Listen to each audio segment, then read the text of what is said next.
Es para mí un verdadero placer darles la bienvenida a una conferencia más en este auditorio.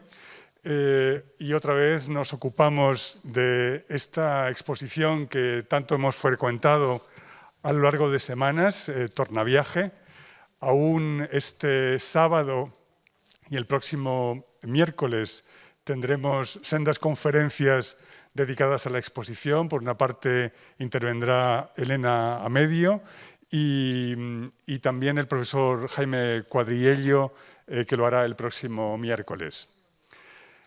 Hoy tenemos el gusto de recibir al profesor Ricardo Fernández Gracia, de la Universidad de Navarra, profesor titular de Historia del Arte en esa universidad y muy comprometido con el estudio y la defensa del patrimonio histórico-artístico, especialmente en Navarra. Recordarán quizá la conferencia que escuchamos hace semanas de Luisa Zatornil, en la que se enfatizaba mucho esa importancia del linaje o ese traslado, digamos, de la importancia del linaje a la estructura social de la Nueva España.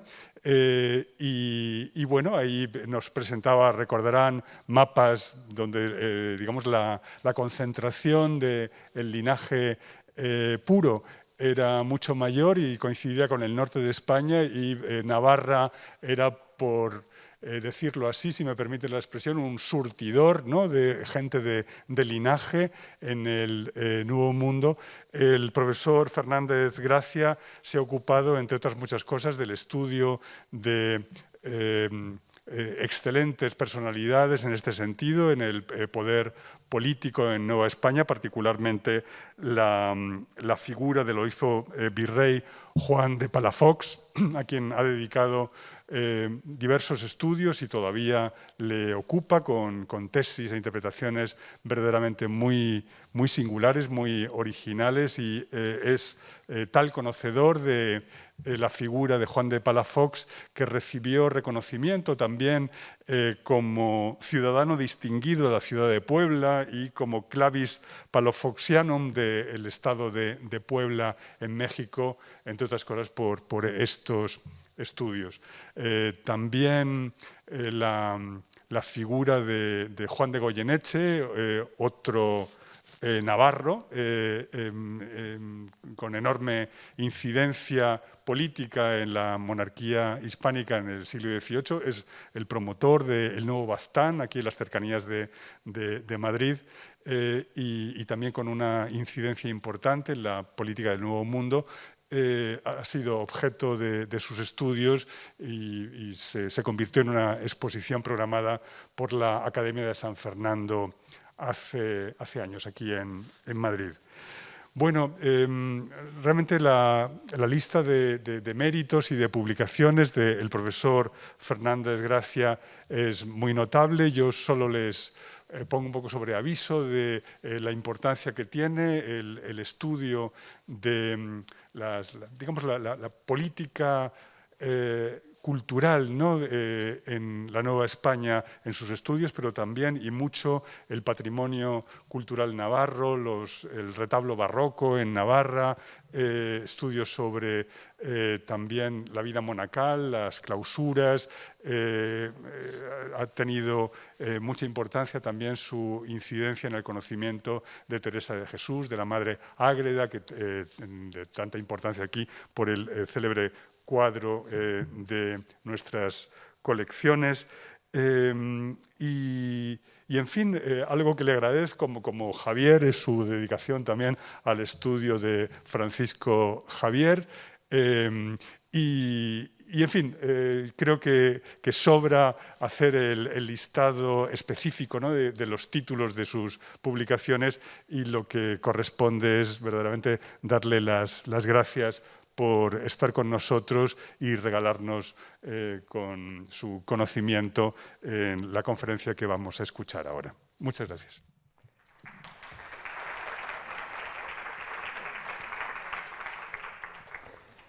Muchas gracias, profesor Arnaldo, por esta presentación tan amable que ha hecho de mi persona.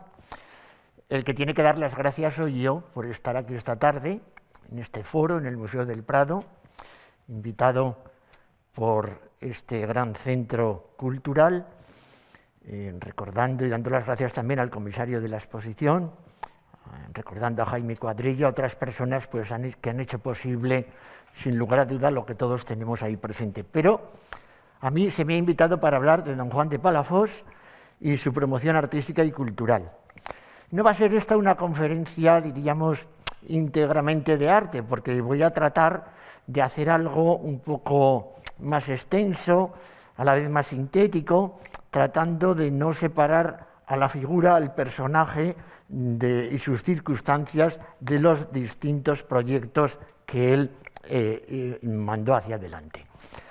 El profesor Jonathan Israel ha definido al personaje como uno de los hombres más brillantes de su generación, probablemente la figura más interesante y tal vez la de mayor importancia de toda la historia de México del siglo XVII, pese a haber estado allá 9 años. Esto lo agrego yo. Bien, ¿y por qué? Bueno, pues porque su figura es poliédrica, su figura es polifacética.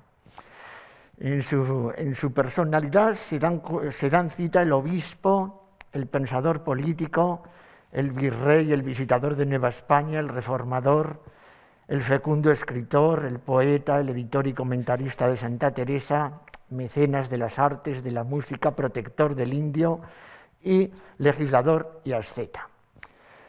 Vamos a dividir la conferencia de hoy un poco más o menos en las etapas que don Juan de Palafox pasa durante su vida y tratando de relacionar las artes y su figura. Bien, las primeras etapas, obviamente, hasta el año 1, 2, 3 y 4, infancia y juventud, formación en la corte y la jornada Alemania, casi 2 años en Europa, son de formación, son de haber visto muchas cosas, son de haber leído muchísimo y será a partir de la década de los 30 y hasta el final cuando realmente sus proyectos van adelante. Don Juan de Palafox nace aquí, en el extremo de Navarra, justo en la frontera con Castilla, en la frontera con Aragón, en el año 1600. Y nace per accidens, nace porque su madre ha quedado embarazada, no es un hijo de un matrimonio, es un hijo realmente pues, natural de un señor que estaba llamado a ser pues, alguien importante en la Iglesia, porque era un segundón de la nobleza aragonesa, y bueno, un verano que tiene por las tierras aragonesas, tiene una aventura con esta señora y entonces queda embarazada y la señora va indudablemente a deshacerse de la criatura al balneario de Fitero, entonces era Baños de Fitero, y bueno, y ahí pasa los 9 primeros años hasta que su padre lo reconoce. Él nacería aquí, muy cerquita de estos Baños, una historia digna de llevarse al cine, porque claro, los biógrafos barrocos dijeron, bueno, y nació y lo dejaron en una canastilla con no vulgares mantillas, un nuevo Moisés. Esto a mí enseguida me olió a que era sermón de predicador de púlpito, de eso nada.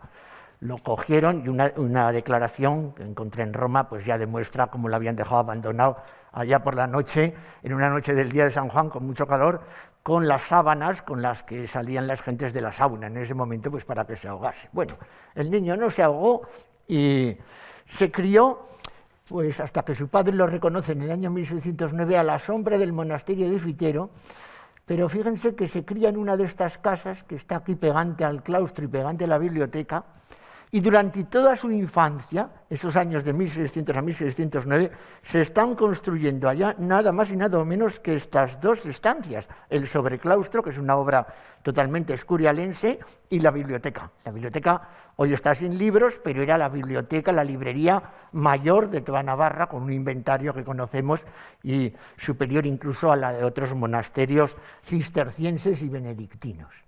Bueno, lo reconocen su padre, A todo esto ha muerto el marqués de Ariza, lo llaman a Roma que venga, viene, alguien le habla de que hay un hijo por ahí suyo perdido, lo reconoce y desde estas tierras del sur de Navarra, pues llevan a la criatura con 9 años a Ariza, que es el marquesado de Ariza el que pertenece a su padre.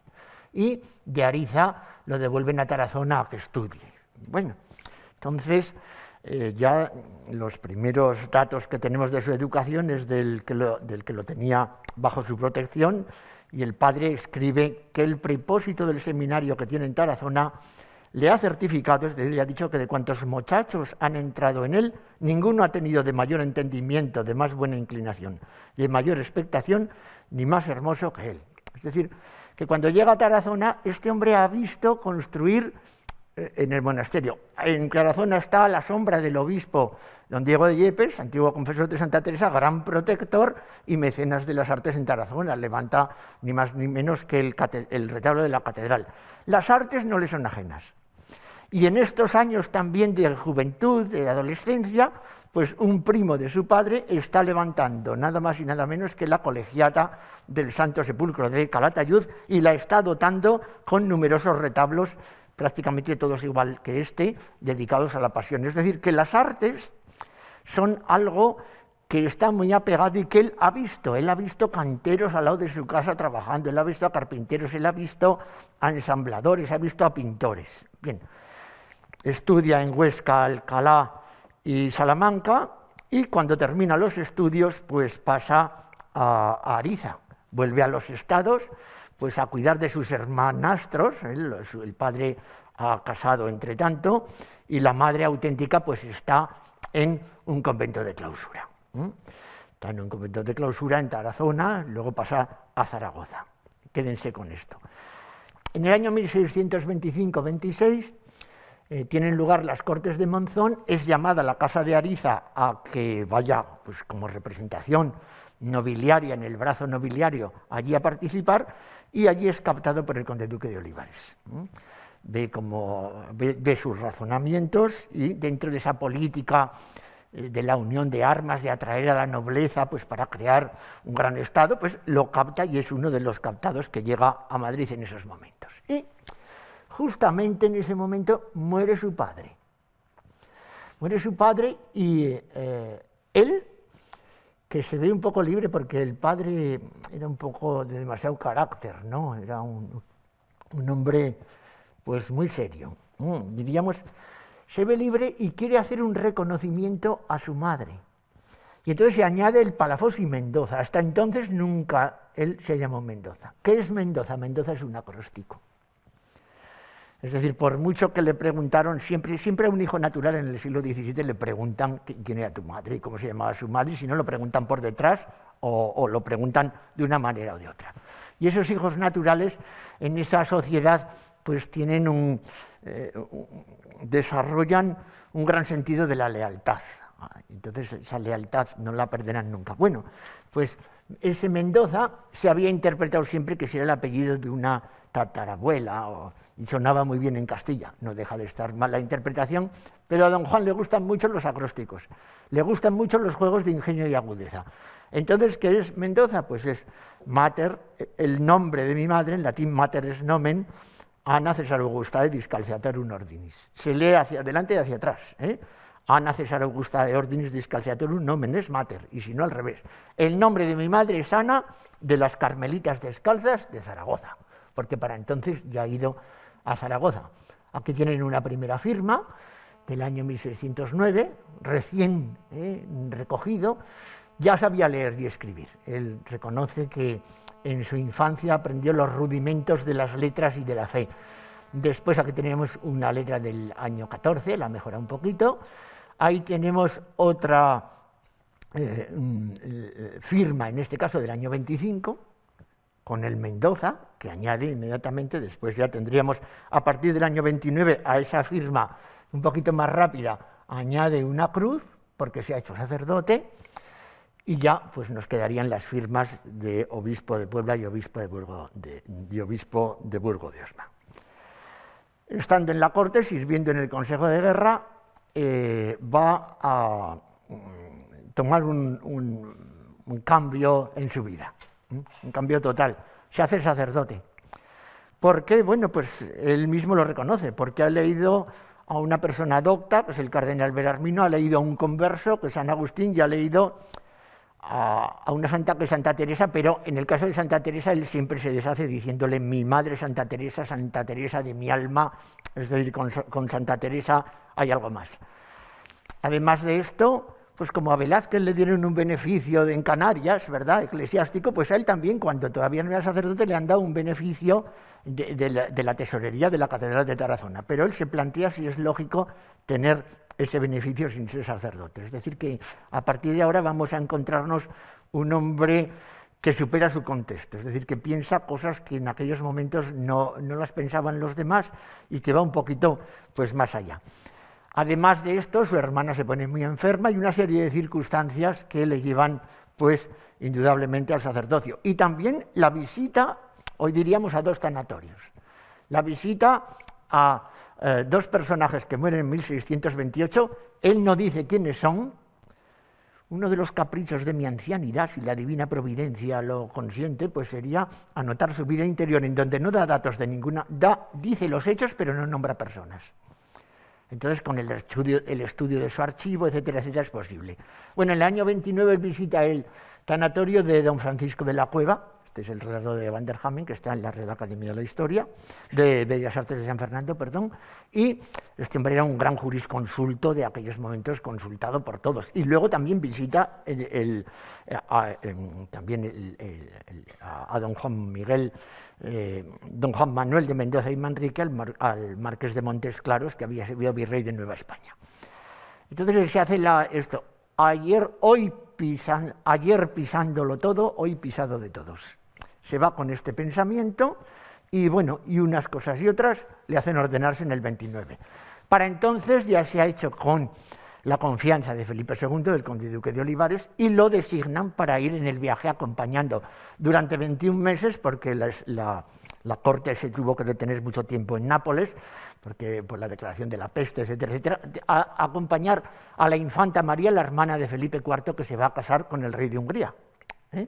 Bueno, y bueno, esto ya el viaje sería para hablar un día entero, porque tenemos la relación que publica, pero tenemos también la relación que no publica. Es decir, una cosa es lo que dice, porque el conde duque y el rey le mandan que tú descríbenos a las naciones, es decir, descríbenos a los catalanes, descríbenos a los napolitanos, descríbenos a los austriacos, describe a los gobernantes, describe a los santuarios, lo hace, pero debajo hace otra descripción, que estas ya las vamos conociendo, en donde es mucho más explícito absolutamente todo, realmente un texto pues extraordinario.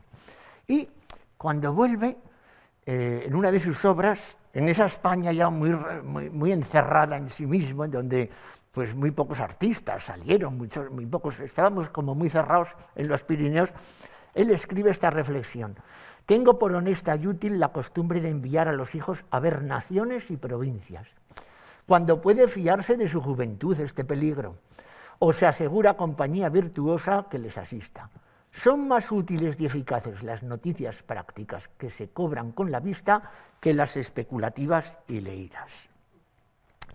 Y ya pasamos a lo que nos ha traído aquí esta tarde, pues a ver su mecenazgo. Y lo vamos a dividir, pues hasta que lo hacen obispo. Él es un noble aragonés que está aquí, aunque sea segundón, que ama a su casa, que quiere la grandeza de su casa y que por lo tanto ha de trabajar por la imagen de esa casa del marquesado de Ariza. Después veremos como obispo, lo veremos como hombre de vasta cultura, creando una biblioteca y unos colegios, hablaremos de su casa y de su espiritualidad, y luego creo que no me quedará tiempo, pero siempre hay que hacer referencia a que la relación de don Juan de Palafox con las artes no termina en la labor de su mecenazgo y su promoción artística, sino que luego, post-mortem, hay un interesantísimo capítulo que afecta a toda su iconografía.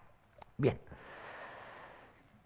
en Madrid va a ser testigo de cómo se levanta el Buen Retiro, los años 34, 35, 37, bueno, todos esos años él está ahí como muy presente, demasiado presente. Quizá en poco tiempo pues podamos afirmar realmente que él fue el verdadero autor de la programación del Salón de Reinos, ya saben, con el discurso heráldico, emblemático, con el discurso de la historia, con el discurso de la virtud y Hércules. Bueno, pues con todo esto, pues algo que ya ha sospechado el profesor Richard Kagan. Bueno, y teniendo como referente el Buen Retiro, en Ariza se escribe con su hermana y sus hermanos y juguetean en la correspondencia hablando de Buen Retiro. Hagamos un buen retiro en tierras aragonesas. Entonces, allá organizará él una pequeña corte, escribirá la historia de la casa, convertirá la vieja fortaleza en un palacio con armería, un palacio con librería, un palacio con capilla, un palacio con corredores, un palacio con grandes salones. Obviamente, pues para la proyección del poderío de esa casa, procurará que los señores de Ariza se hagan con el patronato de la parroquia de Santa María. Ahí hay una gran oposición por parte de los del pueblo, como cabría esperar, incluso para no dejar nada a la casualidad, ni muchísimo menos, pues escribe unas directrices para el gobierno de la casa. El portero que lleve las barbas largas, que tenga imagen de portero, bueno, unas directrices pues estupendas. Bueno, ahí hay una carta, he subrayado simplemente que le dice: entonces podrá mi hermana, como dice su señoría, le dice a su hermano, llamar Buen Retiro a esa casa, que me hizo reír el otro día cuando leí con la buena gracia que me escribió que se volvía de Cetina a su Buen Retiro. Es decir, la correspondencia del año 38 está repleta de esto. Primero, para crear una imagen hay que hacer la historia. Él había recogido muchos datos de la historia de la casa de Ariza, nada más volver de estudiar de Salamanca, pero ahora en el año 38 lo ponen limpio. Quizá la versión del año 25 o 24 era una versión más para defender los derechos de la casa. Él sabía que un archivo bien organizado y un conocimiento de las cosas podía sacar adelante ganando una serie de pleitos. Pero ahora lo pone en limpio. ¿Vale con eso? No. Encarga a un íntimo amigo suyo, a un catedrático de la Universidad de Lima, Sebastián de Sandoval y Guzmán, que glose, que le dé carácter literario a esa historia. Y entonces conservamos el manuscrito. E incluso manda a un contemporáneo suyo, a otro personaje importantísimo de la España del siglo XVII, que es Martín Miguel Navarro. Es un poeta nacido en Tarazona, es un hombre que sirvió al conde de Monterrey como secretario en Nápoles, bueno, y que escribe poesía. Entonces hace también una versión en poesía de la casa, de esta historia, perdón. Y ahora hay que pasar. E incluso, como les he dicho, en ese mismo año 38 hace unas advertencias al marqués de cómo se tiene que gobernar en la corte. Él, cuando sale en compañía, se ha de llevar los caballos de esta manera, todo un lenguaje de protocolo pues, que es fundamental para el ejercicio del poder. Y ahora pues nos queda ya empezar a recoger pues, lo que ha quedado de aquel mecenazgo. Una vez que escribe todo eso hay que poner escribe él en mayo del año 38, voy a hacer un regalo singular a vuestra casa, le dice a sus hermanos. 15 grandes cuadros en donde se glosen los principales acontecimientos de esa casa. Cuando vuestros antepasados han estado al servicio del rey de Aragón, etcétera, etcétera, vamos a seleccionar 15 pasajes y los vamos a encargar en Madrid. Y yo les garantizo que esto va a ser indudablemente la envidia, viene a decir, de muchos nobles aragoneses. Y yo los mandaré. Y le dice cómo los tiene que embalar, cómo los tiene que enmarcar, cómo los cuadros no tienen que moverse nunca, que en invierno hay que tapizar la sala, pues que se tapice, pero que pongan unos listones en las paredes, es decir, les da indicaciones absolutamente de todo, de su localización, de que no se muevan, las inscripciones, piensa si las irá en castellano o en latín, se inclina por el latín porque dice que dan más autoridad, porque dan más seriedad. Y bueno, si alguien y el hermano le dice, ¿no estarían mejor en castellano? Le dice, bueno, para el que no sepa latín, pues ya tiene las imágenes para verlas, ¿no? Le contesta. Bueno, y entonces hace una selección de cuadros, de temas, que los pasa a la pintura. Es decir, va a amueblar una sala con retratos y con hechos de armas, es decir, un pequeño salón de reinos en Ariza, ¿no? Y aquí tienen, los voy a pasar deprisa, la toma de posesión de la villa en 1381 por don Guillén de Palafox. Estos serían los orígenes del linaje, justificados, pues en este caso con este caballo, pues con estas influencias de Estradanus, etcétera. El matrimonio de don Rodrigo de Rebolledo. Don Rodrigo de Rebolledo fue el gran prohombre a dibujar, a pintar, a realizar en este caso. Don Rodrigo prende al conde don Gastón de la Cerda, don Rodrigo libra de muerte al rey don Juan, es decir, que ya ven ustedes que no ha elegido cualquier pasaje, es decir, ha elegido pasajes que trascienden a la propia historia de los marqueses de Ariza, ¿no? Bien, esta diapositiva. Los reyes don Juan recomiendan al príncipe don Fernando al cuidado de don Rodrigo de Rebolledo. Ven, curiosamente, que hay aquí siempre un corazón con una cruz surmontando, ¿no? El corazón, lo ven ahí un poquito con más detalle. Ese es su escudo episcopal, ¿eh? Lo que sería luego su escudo episcopal. Él lee mucho a Santa Brígida, lee mucho el Amor Meus Crucifixus y en cuanto lo hagan obispo lo adaptará así. Aquí tienen un tema pues muy glosado en las crónicas, que era cuando moría el rey se destruían los sellos reales. Bueno, pues le tocó a su abuelo, creo que en cuarta generación, a don Rodrigo de Rebolledo, pues romper esos sellos reales, y esta es la última pintura que culminaría las 15 de las que les he hablado y que prácticamente se conservan absolutamente todas. A la vez manda a pintar a los señores de la casa, es decir, hagan acopio de los retratos antiguos que los vamos a llevar a la moderna, ¿eh? Y hagan acopio, sino de descripción de cómo eran, es decir, que les cuenten los ancianos, el que conoció al abuelo, al bisabuelo, para que las cuestiones tengan, y estas representaciones tengan, pues, su legitimidad, su historicidad, su propiedad, tal y como decían en aquellos momentos. Incluso don Juan dibuja alguna cosa. Este es un diseño de un retablito que manda a Ariza para que le sirva de modelo para un retablo que querían hacer allá.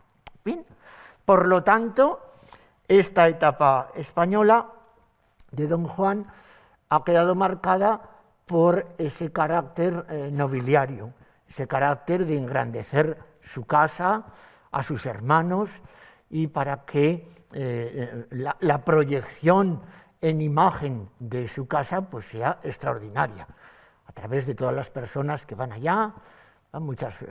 Sabemos que van muchos nobles a cazar los montes, etcétera, y siempre los pasan pues por las distintas estancias del palacio, que ya no es en esos momentos el antiguo castillo. Bien, en el año 1639-40, pues va a ser designado obispo de Puebla. Lo mandan a uno de los grandes obispados de aquellas tierras, que entonces va de océano a océano, y en esos momentos, pues esa vida sacerdotal que él había abrazado y que alternaba pues con dictámenes de los consejos de guerra y de Indias, él es compilador con los otros dos Juanes de las leyes de Indias, pues diríamos que le hacen ser más exigente consigo mismo. Hasta entonces ya iba creciendo de alguna manera espiritualmente. A los sacerdotes él les solía repetir en muchas ocasiones: sed más madres que padres y en ningún caso señores. El rigor, no, el amor, ¿eh? Es decir, que dice cosas pues como muy actuales.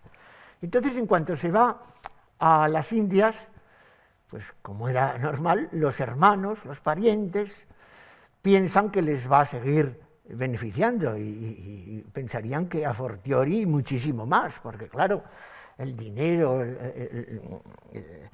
lo que se manda desde aquellas tierras a las familias, pues es tremendo, ¿no? Algunas de las pruebas pues lo pueden tener ustedes ahora mismo en la exposición. Pero ahí da un giro total y les escribe: la dignidad episcopal no tiene parientes, sino acreedores, y estos son los pobres, cuyas son las rentas, no de los parientes de quien solo tengo la sangre.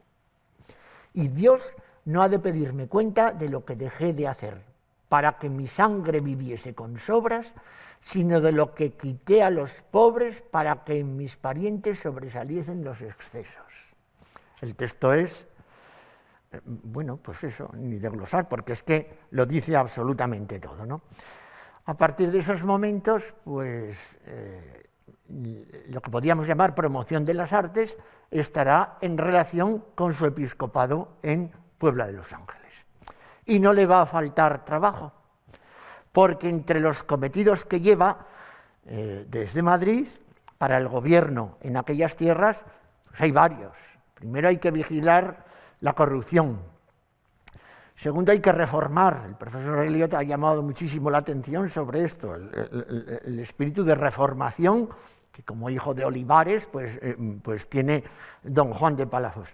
Termínese la catedral, que era un pozo de enterrar dinero prácticamente sin fondo, porque, en fin, no daba de sí. Bien, y, en fin, nada más llegar a Puebla, pues, obviamente visita la catedral y manda, pues, que se termine. Yo no voy a hablar hoy de la catedral, ni muchísimo menos, simplemente pues sepan que se había comenzado en el siglo XVI, en 1564, que desde el año 1610 las obras estaban abandonadas y que tiene que llegar él y cogerlo con muchísimas ganas para dejar incluso la catedral consagrada a la vuelta. Particularidades, bueno, pues que copiaba un poquito el plan de la Catedral de Valladolid y que iba a tener esta especie de pórtico con una fuente y una inscripción en el centro alusiva a las aguas de las fuentes de la salvación, que eso no se llegó a construir. La documentación de la catedral en relación con don Juan es tremenda. Sus informes al rey, sus informes al Consejo de Indias, las cartas a particulares, el proceso de beatificación que se abrió muy tempranamente en Puebla de los Ángeles, que se conserva en el Archivo Vaticano, pues ahí desfilan muchísimas personas que nos dan muchísimos detalles sobre los maestros, sobre el modo de proceder, sobre cómo lo vigilaba absolutamente todo, no se limitaba a hacer un encargo, sino que vigilaba todo muy de cerca. Un pintor del siglo XVIII, burgalés, de la diócesis de Burgo de Osma, que estudió aquí en la Academia, en Madrid, pintó este cuadro en 1771, lo pinta al desembarcar en aquellas tierras y lo pinta frente a la catedral, con los indios, con los que pronto sintonizó en sus necesidades, un edificio ruinoso, que quiere ser la catedral, aquí una alegoría de la prudencia y otra alegoría del esfuerzo. Es decir, ha captado muy bien lo que es su figura, es decir, el consejo ha de ser considerado y la ejecución prontísima, dirá Palafox, ¿no? Bueno, pues efectivamente ahí está la prudencia para pensar en el consejo y luego la ejecución prontísima. Y que, si nos damos cuenta, sobre esta catedral hay una figura, que creo que tenemos un detalle, sí, tenemos un detalle, que es una alegoría de la ambición. Según Ripa, la ambición lleva alas porque quiere correr demasiado, lleva una corona, lleva los ojos vendados porque no tiene límite en todo lo que quiere y lleva abrazado pues cetros, coronas, etcétera, toda una serie de elementos de poder. Ambición que se transforma en codicia, de bienes y de poder. Él solía decir años más tarde: yo vine aquí a desterrar a la codicia y la codicia me desterró a mí. Bueno, entonces, ¿por qué ha puesto ahí el pintor esta imagen y esta alegoría? Porque obviamente había muchas personas que se estaban embolsando el dinero de todas las rentas que iban destinadas a la construcción de la catedral. Bueno, la catedral la tenemos ahí presidiendo pues ese plano típicamente de ciudad novohispana, el crucero, la bóveda, el interior. El interior él siempre quería iglesias luminosas, verdaderamente lo logró. En el centro de la catedral, debajo de la cúpula que hemos visto, había un gran sagrario expositor, bueno, gran, enorme, lo que llamaban el ciprés. Hoy también existe, pero ya no es aquel barroco que había, sino que es una obra del siglo XIX.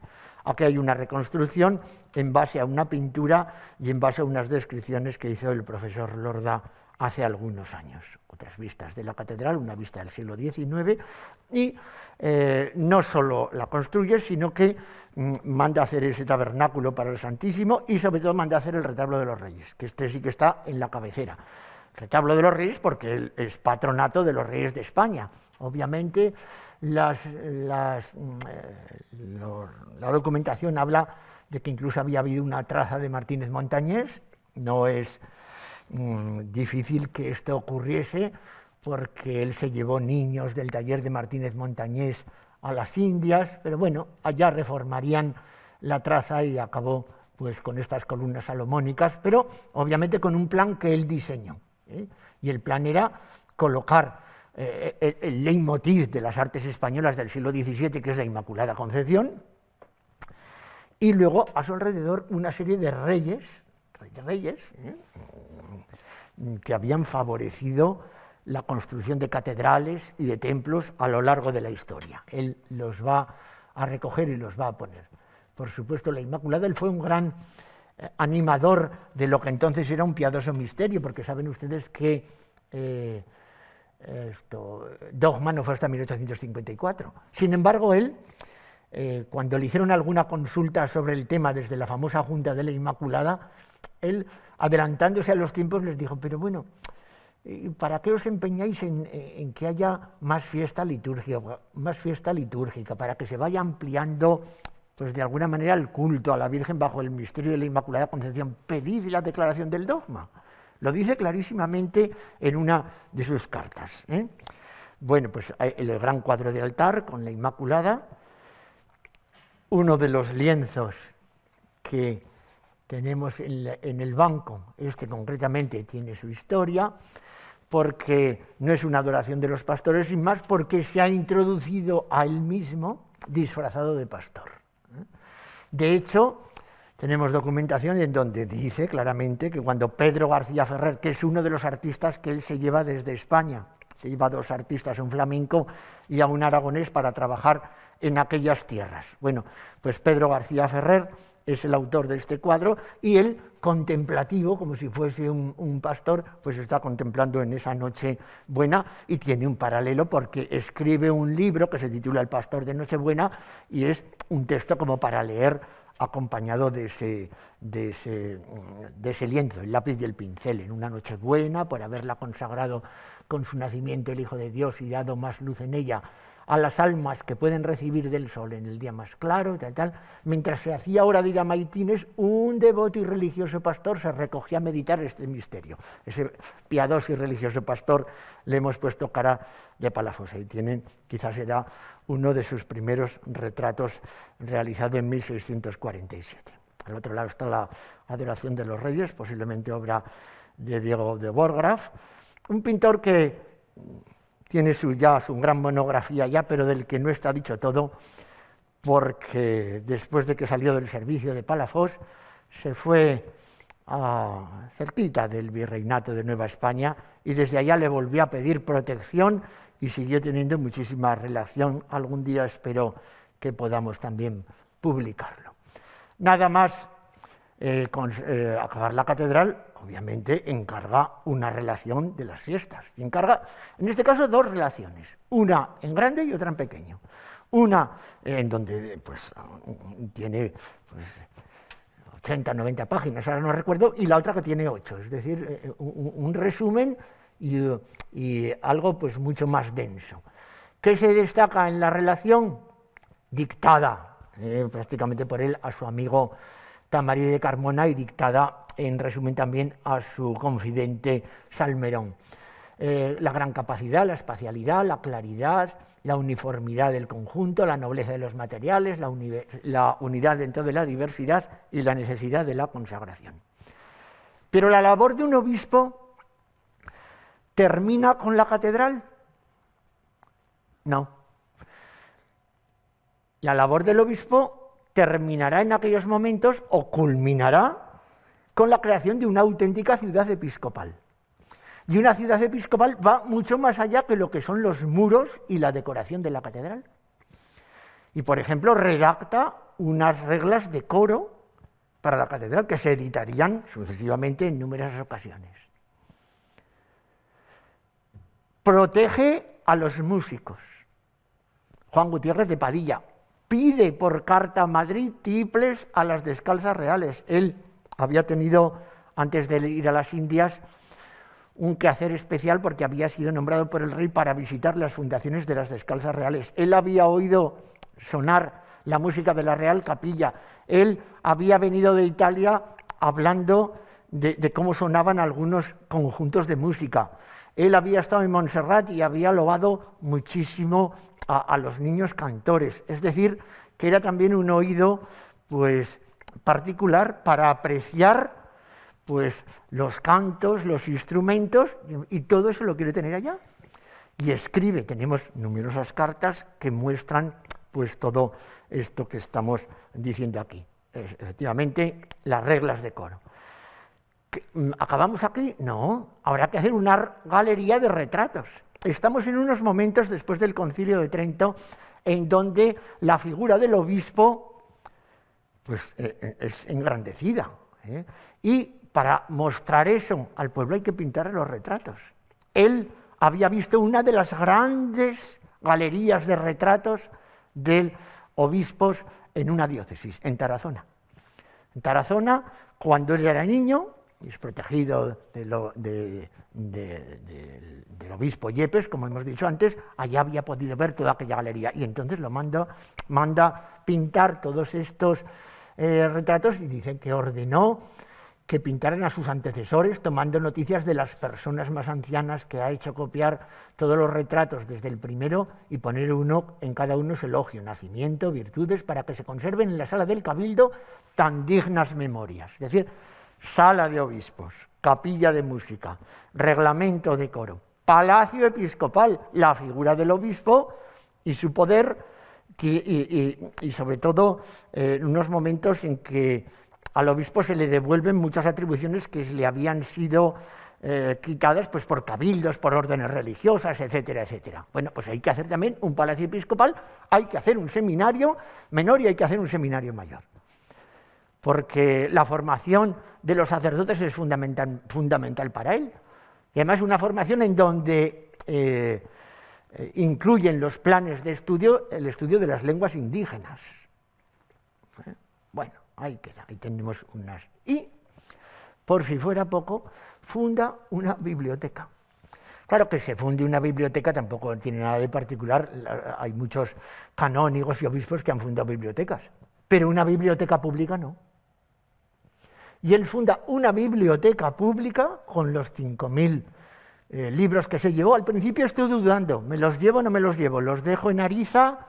No los dejo. Porque él sabía que iba para unos años, pensaba que volvería, entonces, ¿para qué me los voy a llevar si luego los voy a tener que traer otra vez? Pero bueno, al final, y en una decisión de ultimísima hora, se llevó los 5.000 cuerpos de libros y en el año 1648 hace y funda esa biblioteca palafaustiana con la característica de que es una biblioteca pública, con horario de verano y de invierno, dando normativa para la conservación de todos los libros, de la existencia de un bibliotecario, planificándolo absolutamente todo. Él no deja nada para que venga por casualidad. Y en la biblioteca actual, el edificio se reformó en pleno siglo XVIII y es el que todos ustedes conocen, que una maravilla de las grandes bibliotecas del mundo, ¿no? Don Juan definía los libros como buenos amigos, que entretienen y aprovechan, divierten y desenfadan. Si cansan, pueden dejarse, si descansan, proseguirse. Siempre enseñan y mudamente, sin injuria, reprenden.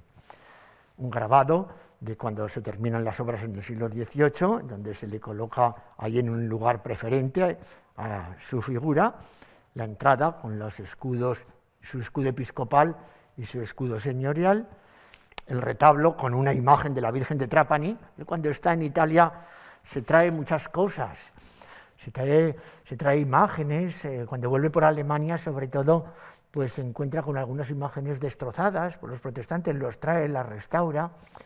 Vamos, que no perdió el tiempo. Incluso, como anécdota, les diré que cuando se tienen que detener la corte itinerante, aquella corte que iba con la infanta María, por cierto, él viaja con Spínola, viaja con Velázquez, viaja con muchas personalidades allá, pues cuando se tiene que detener en Nápoles no pierde el tiempo. Los 2 o 3 meses que estuvo visitando todas las iglesias de Nápoles, todas, y copiando todos los epitafios funerarios de todas las tumbas. Oye, es un documento fundamental porque, claro, muchas de esas iglesias han desaparecido. Y los copió íntegros. Y además, esto está inédito todavía, le hace una dedicatoria al conde duque de Olivares en ese sentido. Hoy estás pisándolo todo y mañana vas a estar pisado de todos. Y muestra todo esto que te pongo aquí.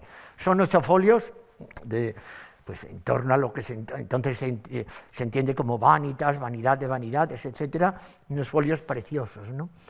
Bien, él determina cómo han de estar los libros, otras frases que dice él: ni al soldado le han de faltar las armas, ni al sacerdote los libros.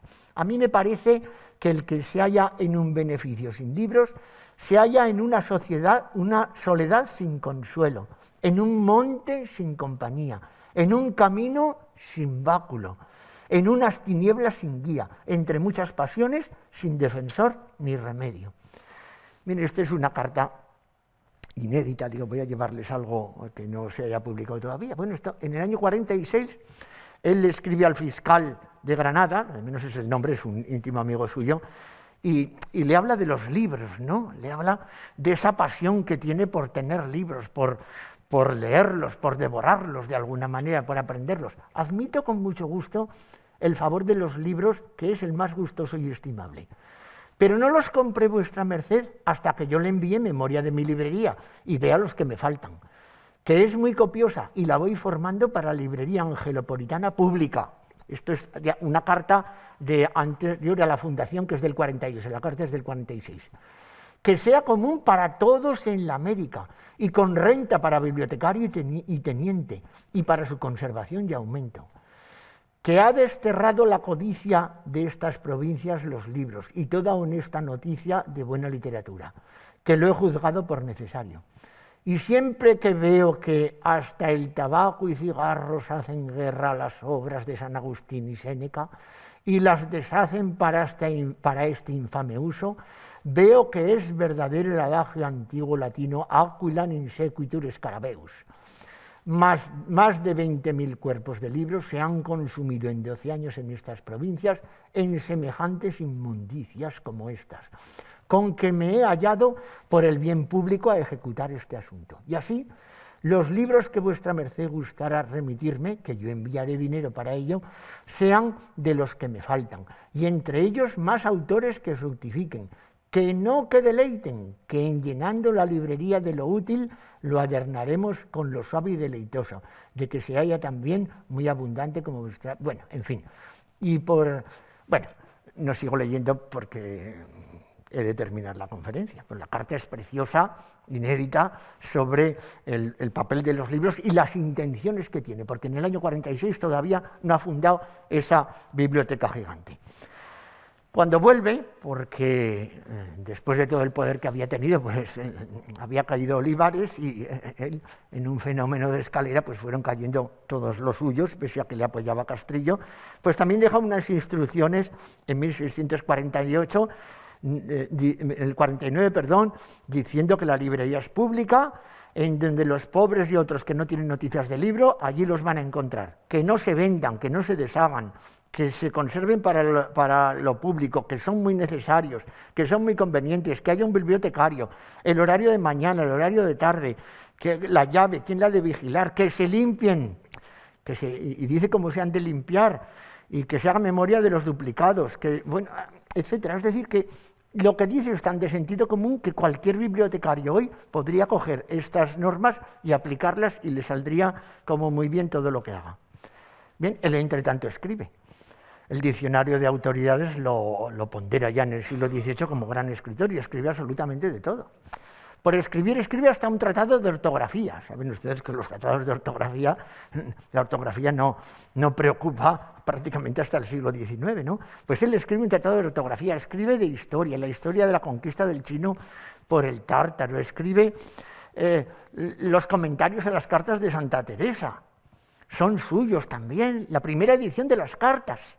Aquí se tiene que enfrentar incluso con el general de los carmelitas descalzos, que dice, pero ¿cómo vamos a publicar esto?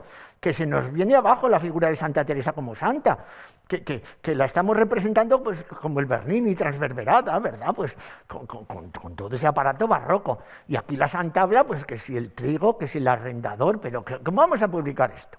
Y el otro le dice que no, que los santos ganan en la vida diaria. Y lo logra convencer y hace la primera edición de las cartas de Santa Teresa. Bueno, escribe, como digo, pues sus obras ocupan 14, escribe de la defensa del indio, escribe pues muchísimo, la edición de 1762 ocupa 14 grandes volúmenes. Y acabamos con la biblioteca, con la catedral, con la capilla de música. Todavía queda algo más, la imprenta. Un hombre amigo de los libros, un escritor y que ha creado una biblioteca, pues necesita de una ciudad que tenga impresores. Y recuerdo que cuando le comuniqué a la profesora Galí que Juan Blanco de Alcázar había traído todos los trastos de imprimir por su cuenta palafosa a la ciudad de Puebla, pues hizo una reflexión preciosa sobre lo que suponía la imprenta en la ciudad episcopal. ¿Terminamos ahí? No, pues todavía sigue, lo que le queda lo sigue beneficiando para colegios de huérfanas, parroquias, retablos, conventos de religiosas, como digo, y aún le queda tiempo a esta persona, diríamos, tan inquieta, tan activa, de hacer 3 visitas a la diócesis. Ven ustedes qué dimensiones tiene la diócesis en aquellos momentos, y cuando va visitando, pues hace una relación de su visita, y escribe un manual de los santos sacramentos y escribe unos edictos recogiendo y siguiendo sobre todo el tratado de San Carlos Borromeo, de la construcción de las iglesias, y allá da unas normas.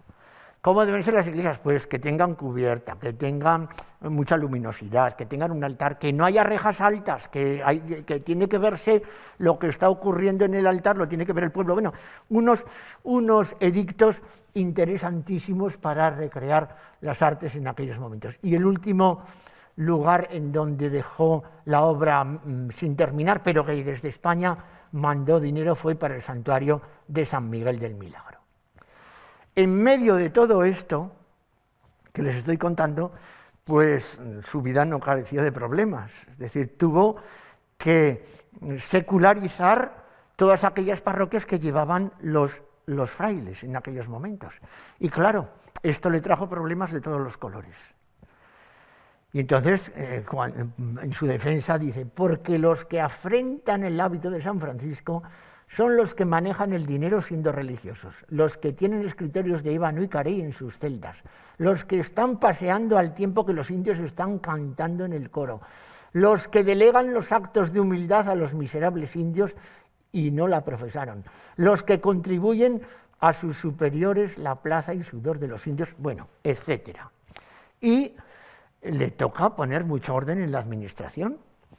Piensen que muchas propuestas pues, para canonjías, para puestos civiles y eclesiásticos, caen en él como visitador y hombre de confianza del Consejo de Indias, al cual había pertenecido antes de maestrar a Nueva España. Las personas se han de buscar para los puestos y no los puestos para las personas, mirando qué sujeto conviene a aquel reino y no qué reino le conviene al sujeto. Y esto es pues muy bonito, que los virreyes sean viejos y los obispos mozos. ¿Y cómo lo justifica? Dice, porque aquellos, los virreyes, gobiernan siempre desde una silla todas las provincias, y la ancianidad y la experiencia y el tener más mitigadas las pasiones templarán el sobrado poder que tienen. y se torna a 2000 leguas de vuestra majestad. Y por el contrario, los obispos, cuando son viejos sobradamente y comienzan a servir de 64 y 66 años arriba, si no es que por circunstancias de muy buena salud u otras razones o causas, ni ellos pueden trabajar en su ministerio, ni visitar su obispado, ni consolar a sus ovejas, ni de tratar más que de conservar la salud y pasar adelante con la vida. Defensor del indio, él manda a hacer las visitas límite a Roma, no va él, pero manda a 2 enviados y le dice al Papa que retrató Velázquez, Papa Pamphili, le dice: en mi vida, al que conocía personalmente porque había estado de embajador en España y tiene una interesante relación, en mi vida he visto naturales más dóciles y suaves para admitir la voluntad que los de estas provincias. Y los que les echamos a perder somos los que venimos de España, llenos de codicia y miseria, y esta es la causa porque no solamente pierde Dios el fruto espiritual que de aquí se podía sacar, sino el rey grandísima suma de renta. Porque los virreyes, por muy despiertos que sean en el cuidado de su ocupación, no pueden llegar a comprender lo que padecen los indios. Pues en la superioridad de su puesto, llenos de felicidad, sin poderse acercar a los heridos y afligidos que peinan derramados y acosados por todas aquellas provincias, tarde y muy templadas, llegan a sus oídos las quejas. Por eso es más a propósito, para conocer estos daños, el oficio de prelado y pastor. Y va más allá, y a estos indios y a los pobres que hay que darles limosna, no, hay que darles trabajo. Y lo justifica en este texto que ya voy sacando. Todo esto le costó enormes disgustos y le costó pues que ciertos, la facción que no son los criollos ni los indios, él se ha apoyado el poder entre ellos, pues nombren unos jueces de conservadores y lo excomulguen incluso. Él tuvo que ver su propia excomunión y tuvo que oír a San José de Chiapa. Bueno, voy abreviando. Y en Puebla quedó su tumba, él pensaba enterrarse en la catedral, y cuando todo se pone pues muy revuelto en el virreinato ya le mandan venir, consagra la catedral pues a marchas forzadas. Hay que ver las declaraciones de algunos testigos de cómo tuvo que animar pues todas aquellas obras, con bajar prácticamente y desenlosar su palacio para las pocas losas que quedaban en la catedral para terminarla, y luego, después de unos años en Madrid, le quieren mandar a Burgo de Osma, los amigos le dicen que no acepte, que es demasiada humillación. Él de momento pues se deja, pero al final se pone delante de una imagen de Cristo que tenía y dice: bueno, pues vamos a Osma a tratar de morir. En Osma el mecenazgo va a ser muy corto respecto a las rentas que había ya, respecto a lo que tenía en la ciudad de Puebla de los Ángeles. Pero bueno, hay algún detalle. Por ejemplo, él ya es una persona mayor, cuando está en el coro no ve a la Virgen del famosísimo retablo renacentista de la catedral y manda a colocar sobre la reja esta imagen, un trasunto de esta típica imagen de la iconografía de la Inmaculada que había creado 2 o 3 décadas atrás el mismísimo Gregorio Fernández. Hay algunos retratos, una casulla que le perteneció. En el coro también manda hacer este pequeño detalle, ¿no? Si Santo Domingo de Guzmán había sido canónigo de la catedral, pues hagamos en la silla que le hubiese correspondido a su dignidad, hagamos una silla con su emblema abajo, el perrito con la tea encendida, el orbe y encima pues el santo vestido de dominico. Regala estos candelabros, este juego de pontifical, muy interesante, que él lo tenía desde tiempos atrás. Regala también al conde de Castillo esta imagen de la Virgen de Trapani, la misma que hemos visto antes en la biblioteca pintada, pues la tenía aquí esculpida. Y sobre todo, en las visitas hace muchas recomendaciones artísticas sobre cómo construir retablos en la diócesis. Aquí incluso manda que las trazas vengan a Madrid para asesoramiento. Su espiritualidad pues se ve volcada en las escuelas de Cristo, que es una institución para el crecimiento, no es una cofradía exactamente, es una institución para el crecimiento personal, para el crecimiento espiritual. Ahí tiene el que regaló a la Escuela de Cristo de Madrid, él tiene el que agenció y se encargó a Pereira, aunque lo pagó otra persona. En su casa, pues en su casa, frente a toda esta magnificencia que estamos viendo, tenía muchos grabados. No había prácticamente pintura, había algunos lienzos, pero hay una gran parquedad de imágenes. Eso sí, hay 2 imágenes que le acompañaron toda su vida. Uno es este Niño Jesús, que se conserva en la colección del Duque del Infantado, y otro es este Cristo, que lo encontró en la ciudad de Pretén cuando estaba regresando de aquel viaje por el periplo europeo, lo trajo y está conservado hoy en los Carmelitas de Toledo. Esta imagen también se la trajo, sabemos el nombre del indio que se la hizo, era en realidad un filipino, y también la trajo y la conservó hasta los últimos días de su vida, interesantísima. Bien, y no sé si me quedarán 4 minutos o 3 minutos, bueno, simplemente decir que este personaje, este hombre que recomienda pues muchísimas cosas, le hemos visto pues de alguna manera superar su contexto en muchas cosas que decía. Él no dejaba más que recomendar: los reinos que se gobiernan por remedios y no por prevenciones van perdidos. Es decir, tenía algunos latiguillos que no hacía más que repetir continuamente. Bueno, pues a este hombre que ha pasado a la historia, como decíamos al principio, por ser una de las grandes personalidades de la historia novohispana y por supuesto española del siglo XVII, pues las artes pues tienen otra relación con él, que es cómo se le representó. Es decir, es como se hincó a un proceso de beatificación, por cierto, el más discutido a lo largo de la historia de la Iglesia, porque efectivamente él se tuvo que enfrentar a los jesuitas. En pleno siglo XVIII nuestros gobernantes ilustrados estaban buscando a un santo, y entonces ¿a quién buscaremos? ¡Oh, este es nuestro santo! ¿No? Este que se metió mucho con los jesuitas, hagámoslo contra viento y marea. Entonces, pues la antes de la disolución y después, pues luchó con razón y sin razón contra su causa. Lo cierto es que tiene una riquísima iconografía, nada más morir se le hace esta representación por Pedro de Villafranca, se copia en pinturas, se copia en bordados, incluso se edita la primera biografía, en este caso el que diseña todo este programa, pues con numerosos emblemas, con la espada de la justicia, con las llaves de la potestad, bueno, pues la penitencia, un programa pues, que nos daría para estar hablando mucho rato. Su primer biógrafo lo diseña, lo dibuja Francisco Camilo y lo graba Pedro de Villafranca, y luego se copia. Se copian numerosísimos lienzos, tanto as litem, pedem litere, es prácticamente una fotocopia en color, ¿no?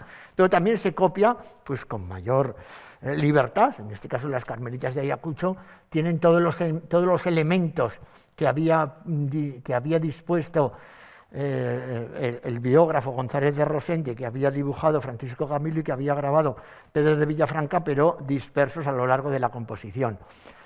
Para la Positio, ya cuando llega a discutirse en Roma, pues se hace, Carlo Maratta dibuja esta composición en base a una visión que él tuvo de la Virgen y que algunos habían declarado incluso pues, que era verdad, y entonces pues, se copia en pinturas, incluso se copia en este grupo precioso de porcelana de Meissen, ¿no? La copia Valleu, y también los postuladores de su causa, que fueron siempre los carmelitas descalzos, pues uno de esos postuladores encarga a Augsburgo, cuando se ve que la causa puede tener realmente buen puerto, estuvo a punto de salir exitosa en los años 60-70 del siglo XVIII, pues se encargan este magnífico grabado a uno de los grandes maestros de Augsburgo, que es un centro de grabado internacional europeo muy importante, al grabador Goetz, pero el diseño es del postulador, Fray Alejandro de la Concepción. Hace este grabado que copiarán los grandes pintores novohispanos, Cendejas, Cabrera, que copiarán una serie de bordadores importantísimos y su iconografía pues es riquísima. Y como hemos hablado de historia, porque aunque sea historia del arte, voy a terminar como él define la historia. Recuerdo que cuando encontré la frase en uno de sus dictámenes, estaba conmigo el profesor Serrera de Sevilla y me dijo: Ricardo, pásame esto que lo vamos a poner en mi tomo de los Austrias, lo vamos a poner en la primera página, porque realmente, pues quién con menos palabras y más precisión estaría describiendo la historia al modo de Tácito, ¿no? Sin ir a este estudio, pero diciéndolo así. Las historias, le dice a Felipe IV, señor, porque le había encargado el conde duque y Felipe IV que escribiese pues contra los franceses previa a la guerra de los 30 años, pero claro, eso equivalía a meterse también con el Papa. Entonces él es sacerdote y entonces le dice: las historias, señor, más sirven para enseñar que para persuadir, porque en ellas, llana, distinta y verdaderamente, se refieren los sucesos, sin vestirlos de afectos ni ponderaciones, gobernándose el que escribe con indiferencia, entereza y verdad, sin declinar más a una parte que a otra, refiriendo lo cierto como cierto, lo verosímil como verosímil, lo dudoso como dudoso, y tal vez se acredita tratando con algún desapego las cosas propias, con que es más creído en las muy importantes. 1635, memorial de don Juan de Palafox al rey Felipe IV, en el día 12 de mayo, en los momentos previos a esa guerra de los 30 años. Bueno, pues esto es lo que yo, en síntesis, porque como ha dicho mi amable presentador antes, pues podríamos habernos dedicado a una etapa, pues he querido plantear yo aquí esta tarde la relación con las artes, con las imágenes de este gran personaje de la historia del siglo XVII. Muchas gracias.